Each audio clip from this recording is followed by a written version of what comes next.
I always knew the old woods behind our isolated property held certain peculiar secrets, but I never imagined they actively enforced a terrifying, unseen boundary I was about to violate with reckless abandon. My grandfather always used to gravely warn me about deeply respecting the silent traditions of the ancient trees, whispering cryptic phrases about things that belong where they were found, yet I always foolishly dismissed his words as mere folklore. One afternoon, exploring far too deep within the overgrown thickets, I stumbled upon a peculiar polished stone, glowing faintly with an inexplicable ethereal light, compelling me instantly to possess its strange ancient power for myself. Ignoring a profound sense of growing unease creeping up my spine, a primal instinct screaming warnings I foolishly disregarded, I carefully tucked the intriguing artifact into my pocket, believing it a harmless, beautiful souvenir. The very moment I bravely stepped out of the tree line, leaving the dark, unsettling forest's embrace behind, a chilling, guttural groan echoed from deep within the woods, making the very ground beneath my feet vibrate ominously.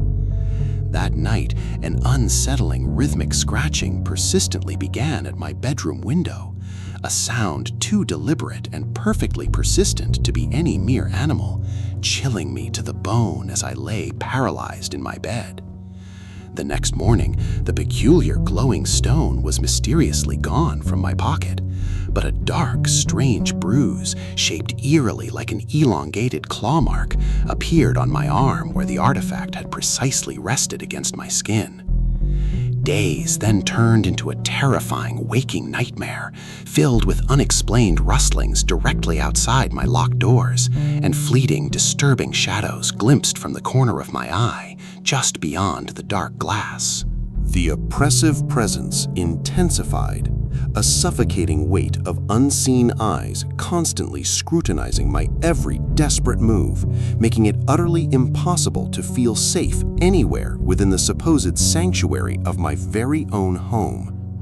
Desperate and utterly terrified, suddenly remembering my grandfather's forgotten warnings, I returned to the woods, clutching a replica of the stone, praying its uncanny, potent magic might appease the relentless, unseen entity haunting me. As I carefully placed the stone back precisely where I found the original, a whisper like dry leaves rustling in an empty grave filled the chilling air, chilling me profoundly, signaling an unseen acceptance or perhaps merely a temporary reprieve.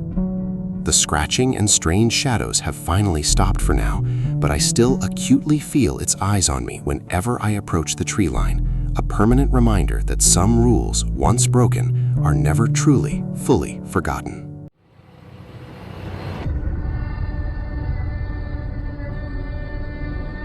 My friends and I always thought we proudly owned those woods behind our houses, believing our adventurous spirits made us completely untouchable, until we stumbled upon the chilling boundary where playtime truly, frighteningly ended.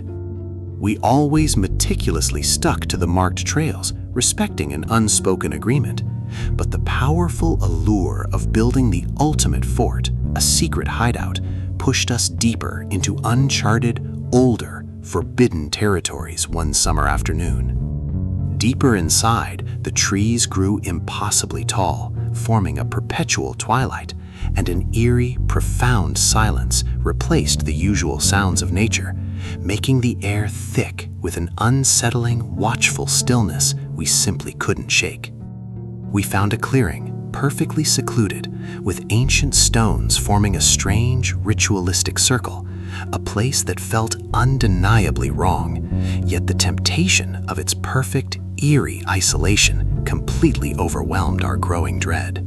As we confidently began gathering fallen branches, excitedly planning our fortress, a low, rhythmic thumping started somewhere deep within the forest, echoing through the profound silence, a sound too deliberate to be mere wildlife. One friend, far bolder than the rest, bravely ventured to investigate the unsettling sound, disappearing quickly into the dense foliage, his nervous laugh quickly replaced by an agonizing, blood-curdling scream that pierced the silent, watchful air.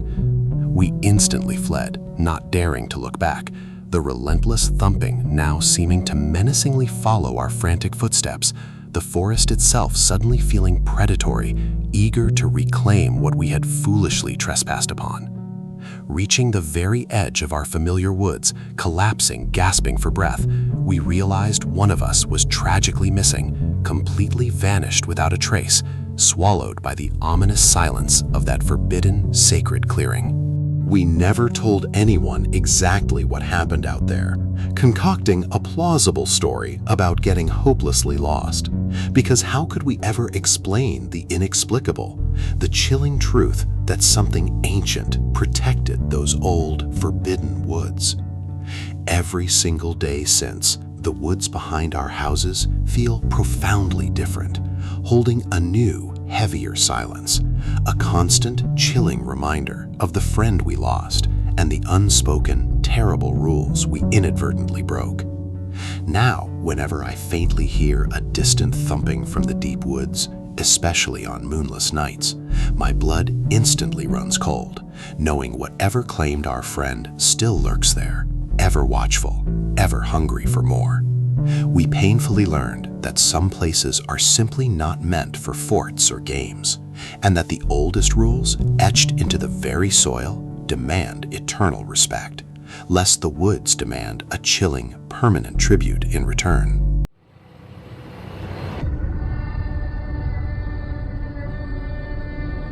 I always felt inexplicably drawn to the winding paths behind my house, a natural, peaceful sanctuary, until the unsettling cryptic messages began appearing, transforming my tranquil escape into a chilling, pervasive warning system. The first message, crudely carved into a towering ancient oak, simply read, "Left is wrong," and I initially dismissed it as a silly prank, but a strange shiver ran down my spine anyway, making me profoundly uneasy. Days later, further down the secluded trail, another ominous warning mysteriously materialized. "The North calls you away," scrawled into a decaying log, making my casual walks feel increasingly like a dangerous, monitored journey. I started taking different routes, meticulously avoiding the left and the north, but the warnings terrifyingly intensified, becoming more personal, like "It sees your disobedience," etched deeply into a prominent tree near my property line. The unnerving feeling grew into overwhelming dread. The messages now seemed to perfectly anticipate my every movement, appearing on trees I hadn't yet passed, as if some unseen presence was guiding, or perhaps actively trapping me. One evening, a chilling, faint whisper, like dry leaves skittering across frozen ground, carried ominously on the wind, softly enunciating, "You are almost out of choices," directly into my ear, terrifying me beyond measure. Now I only walk a very specific, predetermined loop, never straying, never questioning the paths, because the woods behind my house have definitive rules about pathways, and disobeying them clearly invites chilling, unseen consequences. I often wonder what would tragically happen if I dared to follow the path left or ventured north again, but the paralyzing fear of whatever carved those warnings and whispered my demise keeps me perpetually trapped within its chilling, dictated circuit.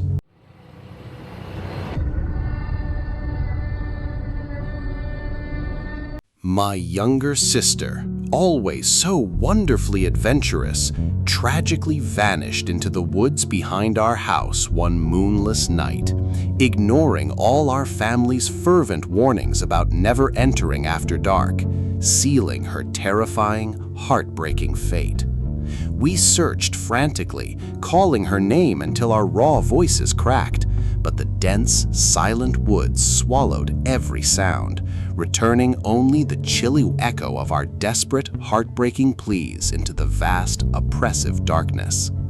The authorities joined the relentless search, tirelessly combing every inch for days, yet there was no trace of her, not a single footprint, just the oppressive silence of the ancient trees standing as silent, unyielding sentinels. 2 agonizing weeks later, she mysteriously reappeared at our back door, looking utterly unchanged, Yet something profound had chillingly shifted in her eyes, a vacant, unsettling flatness that spoke of unspeakable, horrifying experiences. She spoke in a chilling monotone, answering our frantic questions with bizarre, non-sequitur responses, describing strange games played with unseen friends and rules about staying perfectly still when the trees were watching her intently. Her once bright, joyful laughter was completely gone, replaced by an unsettling quiet, and sometimes, late at night, we'd hear her softly whispering to the shadows in her room, using a chilling, guttural language we simply didn't understand.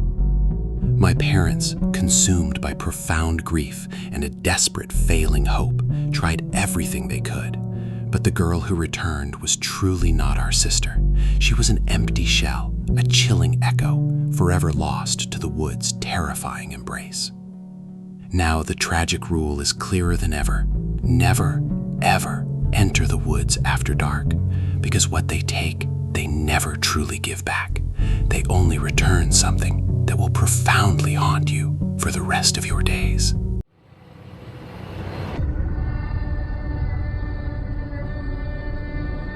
I always loved blasting loud music while happily working in my shed right next to the woods, a therapeutic ritual, until the unsettling, unnatural quiet began pushing back, enforcing an unspoken rule I horrifyingly broke.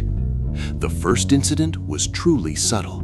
My power tools would suddenly stop working, or the bright lights would flicker violently, coinciding with particularly loud moments of my favorite high-energy rock anthems blasting through the speakers. Then came the disturbing whispers, faint and almost imperceptible at first, like the rustling of dry leaves, but growing steadily louder, seeming to emanate directly from the darkest, most ancient parts of the surrounding woods. One night, after a particularly raucous music session, a guttural shriek tore through the air, shaking the very foundations of my shed, a primal sound of pure, unadulterated rage from the usually silent forest. The music abruptly stopped, the power inexplicably cut, plunging me into absolute, suffocating darkness, and the whispers intensified, surrounding my small structure, no longer faint but chillingly distinct, rhythmically repeating the word quiet. Through a tiny crack in the shed wall, I saw impossibly tall, skeletal figures moving silently between the trees, their shadows elongated and distorted by the sparse moonlight, appearing almost featureless and extremely menacing.